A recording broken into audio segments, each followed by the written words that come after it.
Ahojte, takže dneska by sme si ukázali Hondu ADV 350. Je to skúter predstavený v roku 2022, vyrába sa po facelifte až do súčasnosti. Konkrétne je to 330 cm3, 29 koní,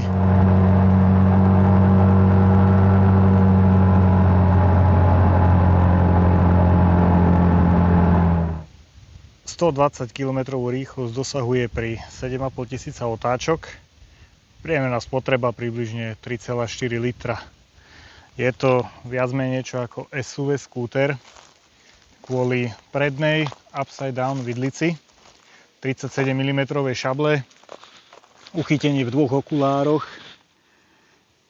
k tomu 256 mm dvojpiestikový kotúč, ABS-ko samozrejme, vzadu máme jednopiestik 240 mm, full LED svetlomety, na 4 miestach možné nastaviť, teda v 4 polohách možné nastaviť štít. Konkrétne ja to mám osadené ešte prídavným štítom z Číny.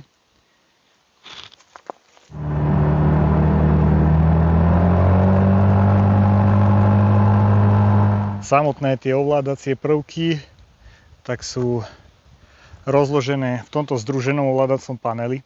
Aj keď je akože kvalitne vyrobený, dobre to vyzerá ako z dospelej motorky, ale tieto smerovky sú umiestnené príliš nízko a často sa pristihnem pri tom, že stále siaham na tento volič, ktorý je vlastne len na pohyb po menu, ale smerovky sú tu. Novšie modely že vraj už majú aj vypínanie, automatické vypínanie smeroviek. Vlastne všetko je združené v tomto ovládači a tento bočný, ten vyzerá ako keby niekde našli na sklade, že tento kraj sem dajme len z PCX-ky alebo z nejakého jednoduchého skútra. Potom máme bezkľúčový prístup, na diaľku otvárané sedadlo, aj nádrž. Zaujímavé je, že pokiaľ naštartujeme skúter, už nevieme otvoriť sedadlo ani nádrž, čo by som považoval skôr za nevýhodu. Potom je tu neuzamykateľná schránka na veci, malá, len možno na takú jednu fľašu alebo nejaké drobnosti, ale má aj USB-C nabíjanie. Združený displej.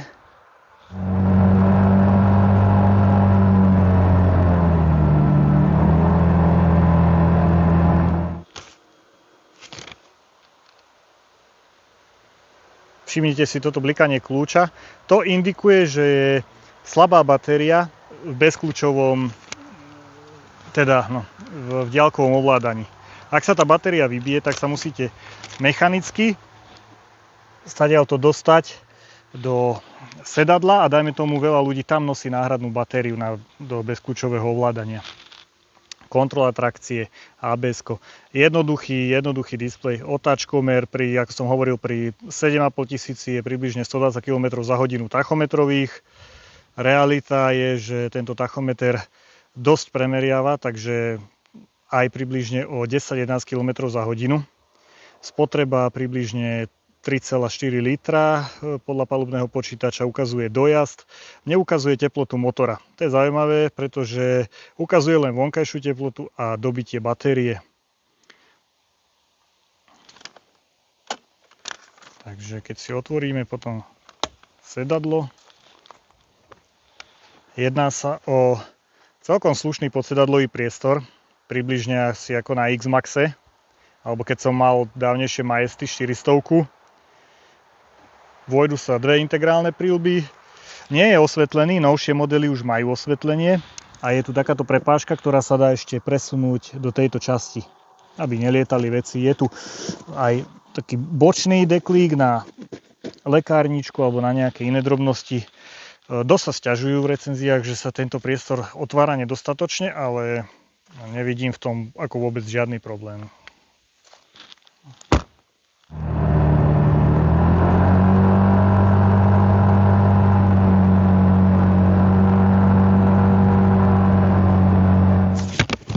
Ešte čo sa týka úložného priestoru, tak väčšina verzií má aj tento Smart kufor od Hondy, je to asi pravdepodobne nejaká 48 alebo 45, je na diaľkové ovládanie, takže tlačítkom popod drží, ak sa odomkne,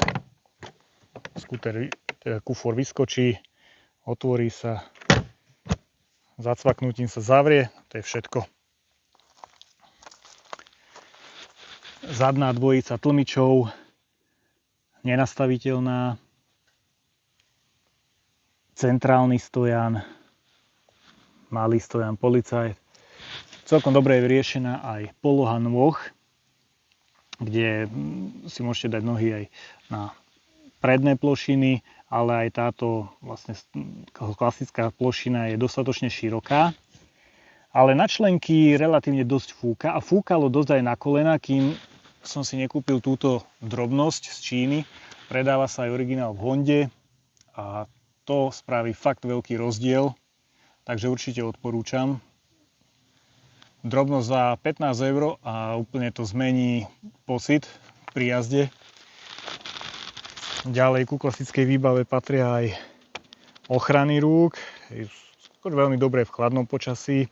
Zaujímavosťou je, že smerovky svietia. Stále za jazdy svietia na oranžovo a len pri zatlačení smerovky, pri navolení smeru zhasne a začne blikať. Full LED svetlomety.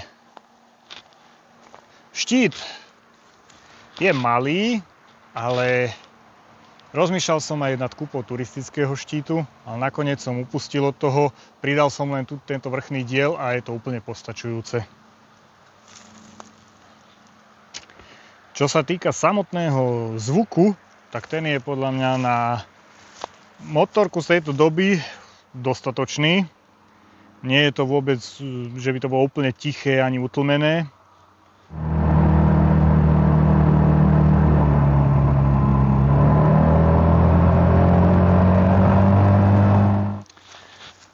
Čo sa týka motora, tak menil som si olej doma, išiel tam Motul MB 10V30, pričom aj na samotnej škatuli od Motulu je vyobrazená táto Honda HDV 350 a išlo tam 1,5 litra, celková náplň je 1,8 litra,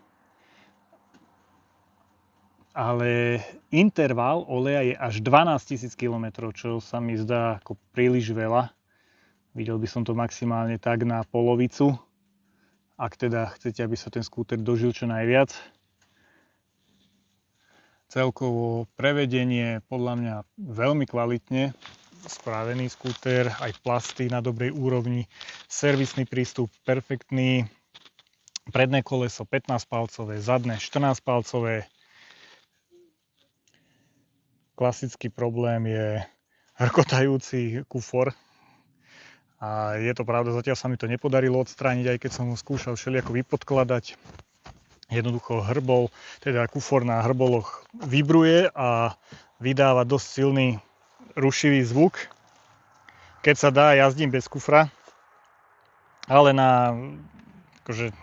nebráni to funkčnosti, ale mohli by na tom zapracovať.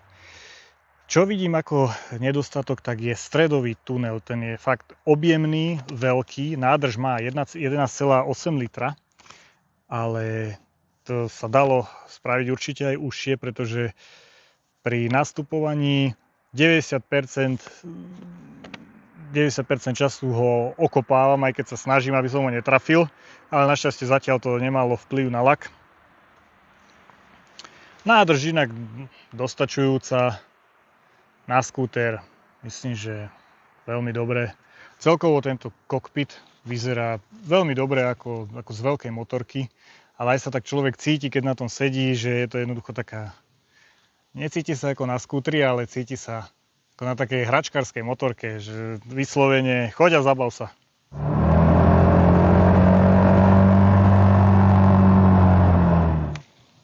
Ale vtedy už tomu začínajú, keď sa človek chce zabávať, vtedy už tomu začínajú chýbať troška kone.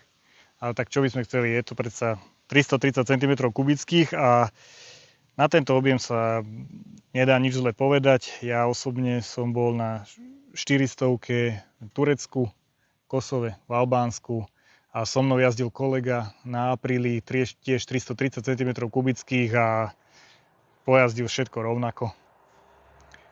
Dokonca by som povedal, že väčšia zábava na tomto cestovať, ako vždy, keď som cestoval na Avestrome.